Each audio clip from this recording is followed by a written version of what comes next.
Hello students and good morning to all of you, and this is the next lecture regarding the important terms used in income tax. So I'm going to discuss with you another important terms. Basically, I discussed with you the first term is person, second term is assessee, third term is assessment year, fourth is previous year. So now I'm going to discuss with you the income. So it is a very important aspect of the income tax, income.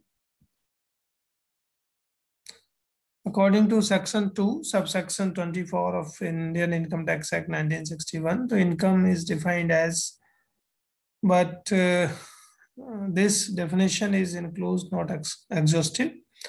According to this section, income includes. Income में क्या-क्या चीजें होती हैं? तो basically the first thing is profit and gains. Any profit and gains which are earned by the individuals, firms, company, or any person, it is known as the income of the particular person.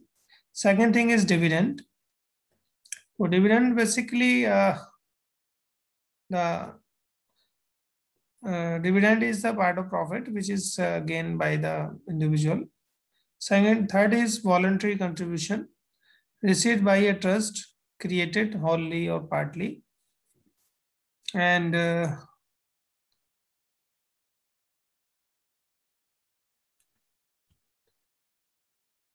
for charitable or religious purpose, or any an institution established solely or partly for such purposes, not being the contribution made with a specific direction that they will form a part of the corpus of the trust or institutions. तो voluntary contribution जो भी आपको मिलता है by trust या किसी भी organisation से या एनजीओ से, तो उसके लिए जो कंट्रीब्यूशन मिलेगा वो भी उसके लिए इनकम कहलाती है. फोर्थ है वैल्यू ऑफ एनी परचेज्ड और profit in due of salary. Salary के साथ में कोई भी आपको और भी कोई वैल्यू आपको मिलती है, कोई प्रॉफिट आपको मिलता है. Any special allowances or benefit especially granted to the assessee to meet his expenses. Salary के साथ जो भी अलाउंसेस आपको मिलते हैं, अपने जो स्पेशल बेनिफिट्स हैं उनको हम देखें तो एक्सपेंसेस हैं necessarily exclusively for the performance of his duties, etc. Any allowance granted to the assessee either to meet his personal expenses at the place where he performed duties, or any compensate him by the increasing cost of living. तो cost of living को increase करने के लिए या अपनी जो personal duties हैं उसको परफॉर्म करने के लिए ऑफिस में, और इन सब चीज़ों को परफॉर्म करने के लिए जो भी अलाउंसेस मिलते हैं वो भी आपके इनकम के रूप में आते हैं. अनदर जो पॉइंट है seventh, the value of any benefit और perquisite obtain by any representative SSC और by any person on whose behalf of whose benefits of any income is received by the representative assessee. तो कोई भी benefit या provision आपको मिल रहा है या आपके रिप्रेजेंटेटिव को मिल रहा है तो वो भी आपको जो है बेनिफिट इनकम में आता है. फॉर 8 पॉइंट है वैल्यू ऑफ एनी बेनिफिट और perquisite obtained from a company either by a director or by a person and who has a substantial interest in the company or by a relative of the director or such person. तो जिस भी व्यक्ति का कोई भी substantial interest अगर company में होता है उसके डायरेक्टर को ही उसको बेनिफिट को माना जाता है, और या कोई भी रिलेटिव अगर डायरेक्टर है या कोई पर्सन है जो डायरेक्टर रिलेशंस में है तो वो भी जो बेनिफिट कमा रहा होता है वो सब बेनिफिट भी इसमें इनकम के रूप में जाता है. Any sum paid by such company in respect of any obligation which and but for such payments would have been payable by the director or any other stated in above, or any sum chargeable to income tax under section 28 of the income from business or profession, or under section 56 income from other sources. तो any sum of chargeable to income tax जो भी है वो भी सब income के रूप में आते हैं. तो अंडर सेक्शन 28 में इनकम फ्रॉम बिजनेस या प्रोफेशन कहलाएगा, या इनकम फ्रॉम अदर सोर्सेज अगर 56 में जाएंगे तो any sum recovered in previous years which had been allowed as the deduction, है ना. अगर कोई भी अमाउंट है जो प्रीवियस ईयर में रिकवर्ड हुआ है और जिसको हम एज डिडक्शन अलाउड करते हैं in the past on account of loss and expenses incurred by the SSC, तो अगर ऐसा कुछ है तो वो भी अगर कट किया गया है एसएससी के द्वारा वो भी इनकम कहलाएगी। बैलेंस चार्जेस है आपके, balancing charges under section 41 subsection 2 में बैलेंसिंग चार्जेस। और इसके अलावा any capital gain charges to be tax under section 45, है ना। तो कोई भी कैपिटल गेन अगर आप चार्ज करते हैं अंडर सेक्शन 45 वो भी आपकी इनकम कहलाएगी। इसके अलावा insurance profits computed under section 44, अगर कोई इंश्योरेंस के थ्रू आपको प्रॉफिट्स आपने अर्न किया है तो वो भी आपका इनकम के रूप में आप सोर्स को करेंगे। तो जैसे सेक्शन 44 में आता है, any winning from lottery, crossword puzzle, races including the horse races etcetera, card game, games of any sort of or from gambling or betting or any other form of nature of whatsoever, जो भी हो सकते हैं बहुत सारी चीजें, जो भी हम लॉटरी या क्रॉसवर्ड पजल या गैम्बलिंग या जो या कैसीनो वगैरह जो भी आप अब नाम लेते हैं वो सब चीजें आपकी इनकम के रूप में आती हैं।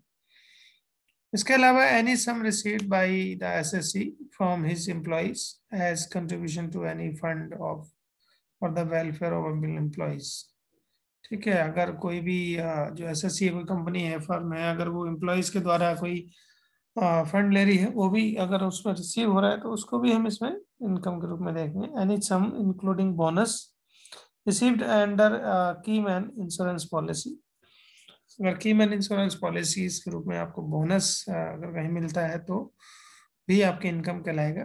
इंटरेस्ट, सैलरी, बोनस, कमीशन और remuneration received by A partner from the firm, किसी फर्म के द्वारा कोई इंटरेस्ट, आपकी कैपिटल पे इंटरेस्ट है, आपको सैलरी मिल रहा है, बोनस मिल रहा है या कमीशन मिल रहा है या रेम्युनरेशन मिल रहा है बाय ए पार्टनर फ्रॉम इस कंपनी, एज ए पार्टनर है आप किसी कंपनी में और ये सब मिल रहा है तो आपको ये सब इनकम के रूप में दिखाना पड़ता है।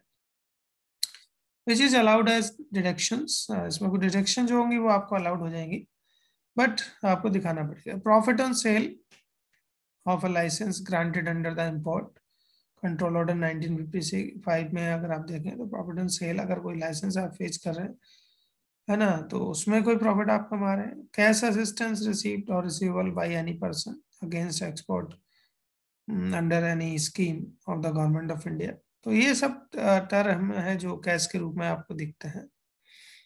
इसके अलावा जो जनरल प्रिंसिपल्स ऑफ कंसीडर करने होते हैं आपको received as income under the income tax act, तो कौन कौन से टर्म है। Income must arise from a definite source with some sort of regularity, windfall gain, casual receipt आपको कहीं से होती है, is not treated as income for income tax purposes. ठीक है, तो income must be arise from definite source, ये देखना पड़ेगा कि जो इनकम है वो आपको एक डेफिनेट सोर्स ऑफ से आनी चाहिए। सम सॉर्ट ऑफ रेगुलरिटी यानी कि रेगुलर होने चाहिए, ऐसा नहीं कि जैसे कि आपकी इनकम है, सैलरी है तो वो एक रेगुलर सोर्स आपके होते हैं तो या उस पर एरियर मिलता है तो वो रेगुलर सोर्स की इनकम पे मिला हुआ है। ऐसे कैजुअल रिसिप्ट नहीं, जैसे कोई आपके दोस्त आपको या आपके पेरेंट्स हैं या आपके जो नाइबर्स वगैरह हैं वो आपको गिफ्ट देते हैं, तो उस टाइप की चीज़ें आपकी जो डिफरेंट सोर्स नहीं माना जाता तो उसको हम इनकम ट्रीट नहीं करेंगे। दूसरी चीज़ है इनकम में भी taxed on actual receipt basis, जब तक आप एक्चुअली आपको रिसीव नहीं होता है तब तक हम उसको इनकम नहीं मानते हैं। तो इनकम अर्न, है ना, एक्चुअल और अकर्ड, अकर्ड इनकम अर्न की बात हो रही है। तो basis as a person gets a right to receive the accrued income and income may also be deemed to be received and deemed to be accrued और arise. Income जो है received और अर्न और हो सकती है। इसके अलावा इनकम में भी रिसीव इन कैश और kind which convertible into money, ठीक है, या तो आपको कैश में मिलेगा या काइंड ऑफ कैश कह सकते हैं जो कन्वर्टेबल हो सकती है। इनकम में भी रिकरिंग इन नेचर और lump sum receipt like gratuity, PF, compensation etcetera, तो कोई ग्रेचुटी है या पीएफ है, प्रोविडेंट फंड है या कंपनसेशन है, इस टाइप की चीजें भी आपकी इनकम के रूप में आती हैं। इनकम में arise from an isolated transaction, है ना। इसके अलावा लीगलिटी और illegality has nothing to do with the taxability of income.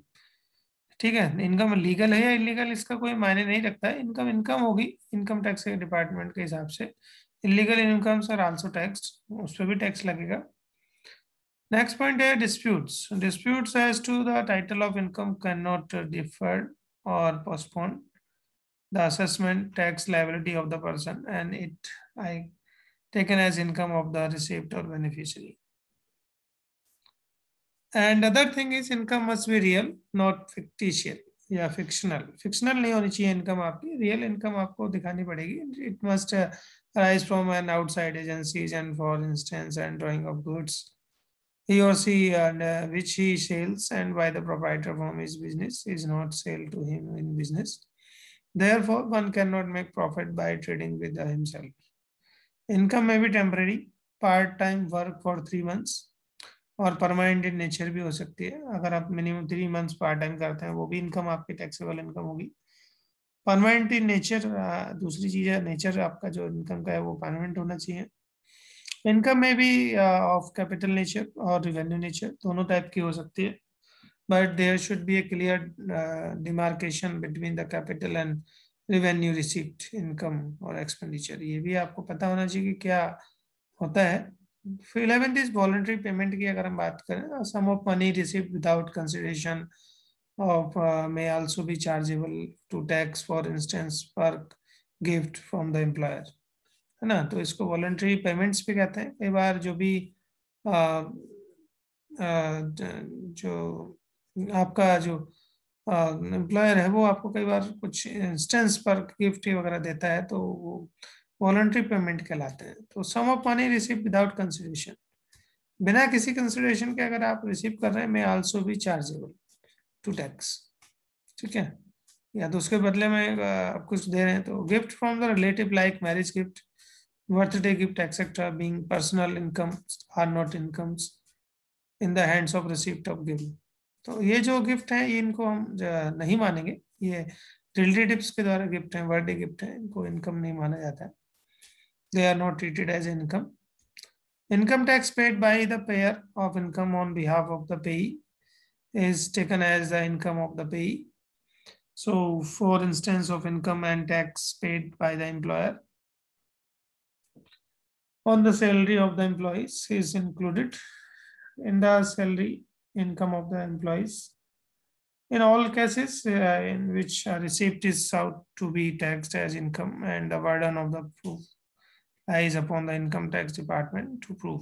However, income to be exempt should be proved and SSC in accordance with the provision of the Income Tax Act. ये आपको देखना पड़ेगा. तो these are the some rules. तो I discuss with you. The first thing is income according to section 2 subsection 24 में ये आता है. तो एनी इनकम क्या है, बहुत सारे प्रॉफिट है, डिविडेंड है, वॉलंटरी कंट्रीब्यूशन है, कोई भी वैल्यू ऑफ रिप्रोविजिट है वो आपको मिलता है, स्पेशल अलाउंसेस आपको मिलते हैं, एनी अलाउंसेस या value of any profit, benefits हैं, बेनिफिट्स ऑब्टेन है, चार्जेबल कंपनी के रिस्पेक्ट में, इंटरेस्ट है, सैलरी, बोनस, रेमुनेशन. ठीक है, कैश असिस्टेंस भी हो सकता है. तो ऐसी बहुत सारी चीजें. इसके अलावा जो जनरल प्रिंसिपल्स हैं वो भी हमने आपके साथ डिस्कस किए. So I hope you understand all that thing and I think it is sufficient and I hope so. So in that session I think it is sufficient and then go for next session after